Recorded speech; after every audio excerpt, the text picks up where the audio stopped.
ভালো না থাকলে কোষ্ঠকাঠিন্য এবং হরমোনের ভারসাম্যহীনতা সহ দেখা দিতে পারে নানা সমস্যা। তবে ভয় পাবেন না, এমন সাধারণ দৈনন্দিন অভ্যাস আছে যেগুলো আপনার রুটিনে অন্তর্ভুক্ত করলে পেটের স্বাস্থ্য ভালো রাখা একেবারেই সহজ হবে। চলুন তবে জেনে নেওয়া যাক কি সেই অভ্যাসগুলো। সকালে ভেজানো কিশমিশ, রাতে পরিষ্কার পানিতে কয়েকটি কিশমিশ ভিজিয়ে রাখুন। এরপর সকালে সে পানি পান করুন। কিশমিশগুলো ফেলে দিবেন না, সেগুলো চিবিয়ে খেয়ে নিন।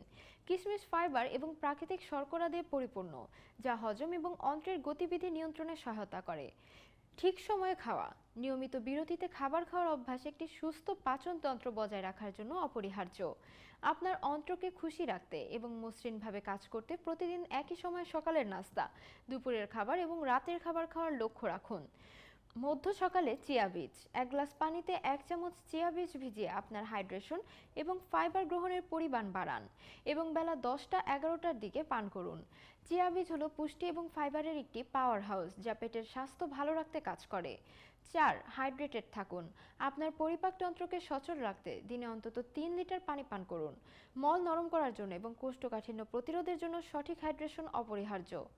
এতে পেটের স্বাস্থ্য তো ভালো থাকবেই, সে সঙ্গে সার্বিক সুস্থতার পথ অনেকটাই সুগম হবে। ফল এবং সবজি খান। আপনার প্রতিদিনের খাদ্য তালিকায় কমপক্ষে 2টি ফল এবং প্রচুর পরিমাণে শাকসবজি রাখুন। ফল এবং শাকসবজি ফাইবার, ভিটামিন এবং খনিজ সমৃদ্ধ, যা স্বাস্থ্যকর হজম এবং নিয়মিত মলত্যাগে সহায়তা করে। তাই এসব খাবার নিয়মিত খাওয়া গুরুত্বপূর্ণ। প্রোবায়োটিক খাবার, আপনার ডায়েটে প্রোবায়োটিক সমৃদ্ধ খাবার যেমন দই, ফার্মেন্টেড খাবার এবং আচার যোগ করুন। প্রোবায়োটিক অন্ত্রের ব্যাকটেরিয়ার স্বাস্থ্যকর ভারসাম্য বজায় রাখে, সেই সঙ্গে হজমের উন্নতি করে এবং কোষ্ঠকাঠিন্য কমাতে সাহায্য করে। তাই এইসব খাবার প্রতিদিন খেতে হবে। ঘুমানোর আগে ইসবগুল, ঘুমানোর আগে 1 চামচ ইসবগুল হালকা গরম পানি বা দুধের সঙ্গে মিশিয়ে খান। ইসবগুল হলো একটি প্রাকৃতিক রেচক, যা মলত্যাগ সহজ করে এবং কোষ্ঠকাঠিন্য দূর করতে সাহায্য করে। তাই পেটের স্বাস্থ্য ভালো রাখতে নিয়মিত ইসবগুল খেতে হবে।